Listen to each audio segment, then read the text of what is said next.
TV5 Kannada exit poll ವಿಶೇಷ. ನಾನು ರಮಾಕಾಂತ್. ದೇಶದ ಕಟ್ಟಕಡೆಯ ಮತದಾರ ವೋಟ್ ಮಾಡಿದ 30 ನಿಮಿಷಗಳ ನಂತರದಲ್ಲಿ ಎಕ್ಸಿಟ್ ಪೋಲ್ ಕೊಡಬಹುದು ಅಂತ ಹೇಳಿ ಚುನಾವಣಾ ಆಯೋಗದ ನಿಯಮ.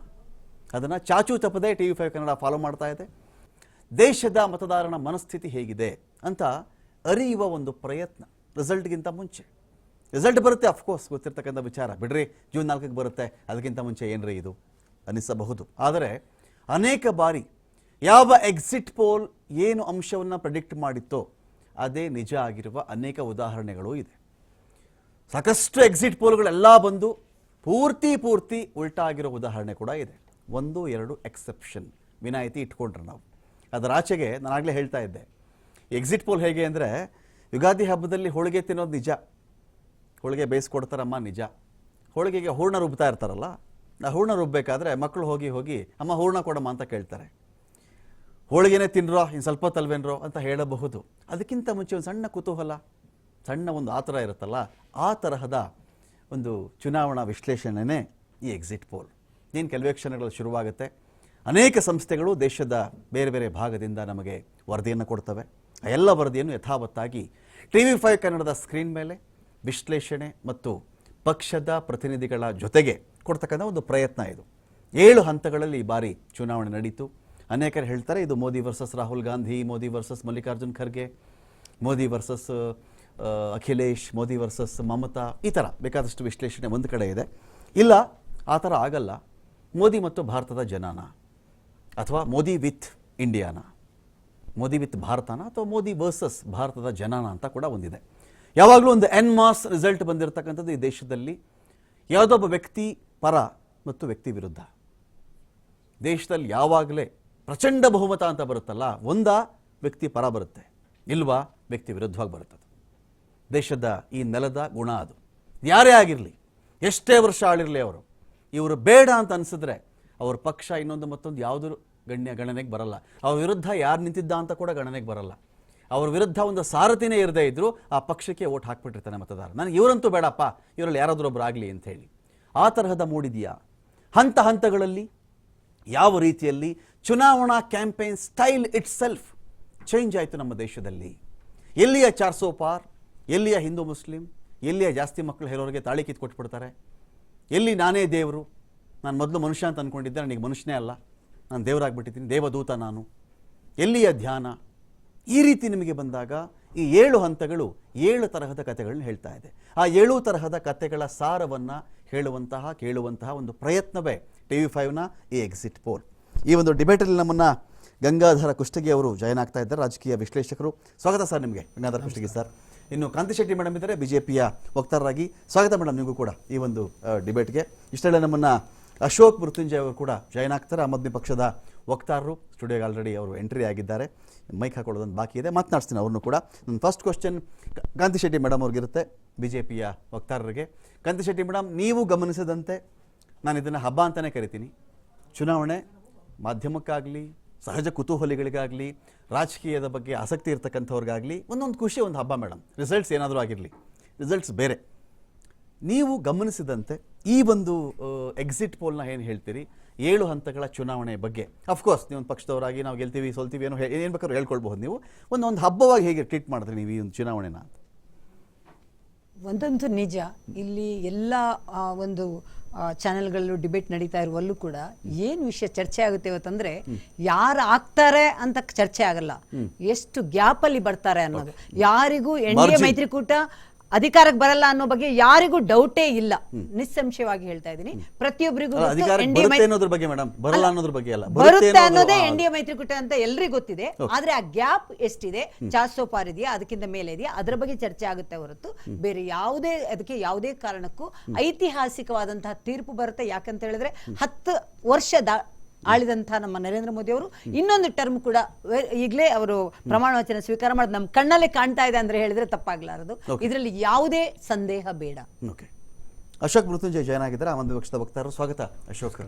ಅವರಿಗೆ ಆಗಲೇ ಸ್ಟೇಜ್ ಕಾಣಿಸ್ತಾ ಇದೆ, ಕಾಂತಿ ಶೆಟ್ಟಿ ಮೇಡಮ್ಗೆ ವೇದಿಕೆ, ನರೇಂದ್ರ ಮೋದಿ ಎಂಬ ಹೆಸರನ್ನ ನಾನು, ಅದು ಕಿವಿಗಳಲ್ಲಿ ಅನುರಣಿಸ್ತಾ ಇದೆ. ಯಾರಿಗೆ? ಕಾಂತಿ ಶೆಟ್ಟಿ ಮೇಡಮ್ಗೆ, BJP ವಕ್ತಾರರಿಗೆ. ನಿಮಗೆ ಅನುರಣಿಸ್ತಾ ಇದೆ ಈಗ ಅಂತ ಹೇಳಿ ಅಶೋಕ್? ಇವರು ಅಬ್ಕಿ ಬಾರ್ 400 ಪಾರ್ ಅಂತಿದ್ರಲ್ಲ, ಇವ್ರ ರಿಸಲ್ಟು ಅಷ್ಟೇ ತೋರಿಸ್ತಾ ಇದೆ. ಇನ್ನು ಇವರೇ ಬಿಜೆಪಿ ಅವ್ರು ಹಾಕಿರ್ಬೇಕನ್ಸುತ್ತೆ ರಿಸಲ್ಟ್ ಅದು, C voter exit poll. Okay. ಇದು ಯಾವ ಬೇಸ್ ಮೇಲೆ ತಗೊಂಡ್ರು ಓಕೆ ಇವರು? ಇದೆಲ್ಲ ಪ್ರೀಪೋಲ್ ಇದು ಎಕ್ಸಿಟ್ ಪೋಲ್ ಬಂದಿಲ್ಲ. exit poll ಬಂದಿಲ್ಲ. ಎಕ್ಸಿಟ್ ಪೋಲ್ ಬಂದಿಲ್ಲ, ವೆಯ್ಟ್ ಮಾಡ್ಬೇಕು ಇನ್ನು ಸ್ವಲ್ಪ ಇರಲಿ. ಸೊ ಇದೆಲ್ಲ ಬರೀ ನಂಬರ್. ನಿಜವಾಗ್ಲೂ ಹೇಳ್ಬೇಕಂದ್ರೆ ಜನಗಳ ಇವತ್ತು ಮೂಡ್ ಹೇಗಿದೆ ಅಂದ್ರೆ, ನಾನು ಬಿಜೆಪಿನ ತೆಗೆದು ಓಡಿಸ್ಬೇಕು. ನೀವು ನಂಬರ್ ನೋಡಿ, ಎಕ್ಸಿಟ್ ಪೋಲ್ ಬಂದಾಗ ಇಂಡಿಯಾ ಬಂದಿರುತ್ತೆ 220 230 ಬಂದಿರುತ್ತೆ, Okay. ಇಂಡಿಯಾ 280 300 ಇರುತ್ತೆ. ಓಕೆ, ಬದಲಾಗುತ್ತೆ ಇಲ್ಲಿನ ನಂಬರ್. ಆ ಕಡೆ ನೀವು ಹೋಗುತ್ತೆ. ಅಬ್ಕಿ ಬಾರ್ 300 ಪಾರ್ 400 ಪಾರ್ ಅದೆಲ್ಲ ನೀವು ಯಾವ್ದು ನಂಬೋದಿಲ್ಲ. ಜನಗಳಿಗೆ ಇವತ್ತು ಒಂದು ಗ್ಯಾಸ್ ಬೆಲೆ 1200 ರೂಪಾಯಿ ಆಗಿದೆ, ಅದು ಬೇಕು. 400 ಪಾರ್ ಇಟ್ಕೊಂಡು ಆ 400 ರೂಪಾಯಿನ ಬಂದ್ಬಿಟ್ಟು ನಮ್ಗೆ ಮನೇಲಿ ಗ್ಯಾಸ್ ಹಚ್ಚೋದಿಲ್ಲ. ಪೆಟ್ರೋಲ್ 100 ರೂಪಾಯಿ ಆಗಿದೆ, ಅದ್ರ ಚಿಂತೆ ಇದೆ ಹೊರತು ಇಶ್ಯೂ ಬೇಸ್ ಎಲೆಕ್ಷನ್ ಹಾಗಾದ್ರೆ ಇಶ್ಯೂ ಬೇಸ್. ಜನಗಳಿಗೆ 10 ವರ್ಷ ಬೆಲೆ ಏರಿಕೆ, ಅವಕಾಶ ಉದ್ಯೋಗ ಕೊಟ್ಟಿದ್ದಾರೆ. ಎಲ್ಲ ಅದನ್ನ ಮನಸ್ಸಲ್ಲಿ ಇಟ್ಕೊಂಡೇ ಹೋಗಿ ವೋಟ್ ಮಾಡಿದ್ರು. 100% ಜನಗಳು 10 ವರ್ಷ ಇದೆಲ್ಲ ಮನಸ್ಸಲ್ಲಿ ಇತ್ತಾ ಎಲೆಕ್ಷನ್ ಬೂತ್ ಇದೆ. 100%. ಓಕೆ, ರಿಸಲ್ಟ್ ಕಾಣುತ್ತೆ, ಡೌಟ್ ಇಲ್ಲ. ಗಂಗಾಧರ ಕುಷ್ಟಗಿ ಅವರೇ, ನೀವು ಗಮನಿಸ್ತಂತೆ ಇದು ನೀವು ಮುಂಚೆ ಆರಂಭದಲ್ಲಿ ಒಂದು ಪೀಠಿಕೆಯಾಗಿ ಹೇಳಿದ್ರಿ, ಇದು ಒಂದು ಹಬ್ಬ ಅಂತ ಹೇಳಿ. ಓಕೆ, ಇದು ಬಹಳ ಮುಖ್ಯವಾದ ಒಂದು ಪ್ರಶ್ನೆ. ಯಾಕೆ ಅಂತ ಹೇಳಿದ್ರೆ ಸೋಲು ಗೆಲುವು ಅವೆಲ್ಲ ಇರ್ತವೆ. Correct. ಆದರೆ ನಮ್ಮ ಸ್ವಾತಂತ್ರ್ಯ ಸಿಕ್ಕಾಗ ಬ್ರಿಟಿಷರು ಹೇಳ್ತಾ ಇದ್ರು, ಇಲ್ಲಿ ಇಷ್ಟು ದೊಡ್ಡ ದೇಶ ಇದು, ಒಬ್ರಿಗೊಬ್ರು ಕಚ್ಚಾಡಿ ಎಲ್ಲ ಜಾತಿ ಕೋಮು ದ್ವೇಷಗಳಲ್ಲಿ ಏನಪ್ಪ ಅಂದ್ರೆ ಹರಿದಂಚು ಹೋಗಿಬಿಡ್ತೈತಿ, ಇದು ಎಲೆಕ್ಷನ್ಗಳು ಸಾಧ್ಯ ಆಗೋದಿಲ್ಲ ಅಂತ ಹೇಳ್ತಾ ಇದ್ರು. ಓಕೆ, ಅಂಥ ಸಂದರ್ಭದಲ್ಲಿ ನಮ್ಮ ಭಾರತದ ಜನತೆ ಅದ್ಭುತವಾದ ಏನಪ್ಪ ಅಂತಂದ್ರೆ ಡೆಮೋಕ್ರಸಿಯನ್ನು ಮೆರಿತು. ಎಲ್ಲರೂ ಹಳ್ಳಿಗಳಲ್ಲಿ ಏನಪ್ಪ ಅಂದ್ರೆ ರಂಗೋಲಿ ಹಾಕಿ ತೋರಣ ಕಟ್ಟಿ ಏನಪ್ಪ ಅಂದ್ರೆ ಇದಕ್ಕೆ ಮತದಾನ ಮಾಡಿದ್ರು ಅವಾಗ. ಹಾಗಾಗಿ ಇಲ್ಲಿರ್ತಕ್ಕಂಥ ಈ ಎಲೆಕ್ಷನ್ ಕಮಿಷನರ್ನ ಏನಪ್ಪ ಸೌತ್ ಆಫ್ರಿಕಾ ಕರೆಸ್ಕೊಡ್ತಾವ. ಓಕೆ, ಬೇರೆ ಬೇರೆ ನೀವು ಹೆಂಗೆ ಮಾಡಿದ್ರೆ ಅಷ್ಟು ದೊಡ್ಡ ದೇಶದಲ್ಲಿ ಅಂತೇಳಿ. ಹಾಗೆ ಒಂದು ಯಾವುದೋ ಒಂದು ಸಣ್ಣ ಸಿನಿಮಾ ಬಂದಿರ್ತದೆ, ಓಕೆ, ಅದ್ರ ಟ್ರೈಲರ್ ಬರ್ತೈತೆ ಫಸ್ಟು, ಅದು ಒಂದು ಕುತೂಹಲ. ಓಕೆ, ಹೌದ್ರಾ? ಅಂಥ ಕುತೂಹಲ ಇವತ್ತು ಇಂಥ ದೊಡ್ಡ ಒಂದು ಡೆಮೋಕ್ರಸಿ, ಹೌದಾ? ಇವತ್ತೇನು ನರೇಂದ್ರ ಮೋದಿ ಅವರು ಆಗ್ಬೋದು, ಇನ್ನೊಬ್ರು ಆಗ್ಬೋದು, ಫ್ರಂಟ್ ಬರ್ಬೋದು, ಏನಾಗ್ಬೋದು. ಬಟ್ ಕಾಂಗ್ರೆಸ್ ಎಕ್ಸಿಟ್ ಪೋಲ್ನೇ ಈ ಸಲ ಅವರು ಗೆಸ್ಟ್ ಕಳ್ಸಲ್ಲ ಅನ್ಬಿಟ್ರು ಸರ್. ಯಾರು? ಕಾಂಗ್ರೆಸ್ನವರು ಅದನ್ನೇ ನಾನು ಎಕ್ಸಿಟ್ ಪೋಲ್ಗೆ ಗೆಸ್ಟ್ ಇಲ್ಲ, ಇದಕ್ಕೆ ಏನಾದ್ರೂ ಒಂದು ಅರ್ಥ ಇದೆಯಾ ಅಂತ ಹೇಳಿ. ಇಲ್ಲ, ನಾವೇನೆ ಎಕ್ಸಾಕ್ಟ್ ಪೋಲ್ ಇದು ಬಿಟ್ಟರೆ ಇನ್ನೊಂದಿಲ್ಲ, ಯಾರು ಹೇಳ್ತಿಲ್ಲ ಇಲ್ಲಿ. ಇಲ್ಲ. ಯಾರು ಇಲ್ಲಿ ನಾವೇ ಬ್ರಹ್ಮ ವಿಷ್ಣು ಮಹೇಶ್ವರ ಅಂತ ಯಾರು ನಿಂತ್ಕೊಂಡಿಲ್ಲ ಇಲ್ಲಿ. ಇಲ್ಲ ಆದ್ರೂ ಸಹಿತ ಅವ್ರಿಗೇನಂತಂದ್ರೆ ಪಾರ್ಟಿಸಿಪೇಷನ್ ಇರ್ಬೇಕಿತ್ತೇನೋ. ಇಲ್ಲ, ತಮ್ಮ ಕಾರ್ಯಕರ್ತರಿಗೆ ಎಲ್ಲಿ ಮುಜುಗರ ಆಗುತ್ತೋ ಅನ್ನೋದು ಒಂದು ಏನೋ ಇರ್ಬೇಕು. ಓಕೆ, ಯಾಕಂತ ಹೇಳಿದ್ರೆ ಮುಜುಗರ ಆಗಿ ಚುನಾವಣೆ ಮೇಲೆ ಪರಿಣಾಮ ಬೀರೋ ಹಾಗಿದ್ರೆ ಅದು ಬೇರೆ ಕತೆ ಸರ್. 7 ಸ್ಟೇಜ್ ಮುಗಿದೋದ್ಮೇಲೆ ಇದು ಉಳ್ಕೊಳಕ್ಕೆ ಏನಿದೆ ಅಂತ ನಮ್ಮ ಪ್ರಶ್ನೆ. ಇಲ್ಲ, ಅದು ಏನಾಗುತ್ತೆ ಅಂದ್ರೆ ನಿಮ್ಗೆ ಕಾಂಗ್ರೆಸ್ ಅಂದ್ರೆ ಏನು ಅಂತ ನಿಮ್ಗೆ ಗುರ್ತು, ಹೌದ್ರಾ? ಅಲ್ಲಿ 3-4 ಬಾಯಿಗಳು ಇರ್ತಾವಷ್ಟೇ. ಅಲ್ಲಿ ಏನಪ್ಪ ಅಂದ್ರೆ ಅವರು ಅಡ್ವೈಸರ್ಸ್ ಇರ್ತಾರೆ, Okay. ಅವ್ರೇನ್ ತೀರ್ಮಾನಿಸ್ತಾರೆ ಅದು ಆಗ್ಬಿಡ್ತದೆ. ಅವ್ರೇನು ಅದು ಸಬ್ಜೆಕ್ಟಿವ್, ಅದು ನಾಟ್ ಏನ್ ಅಬ್ಜೆಕ್ಟಿವ್.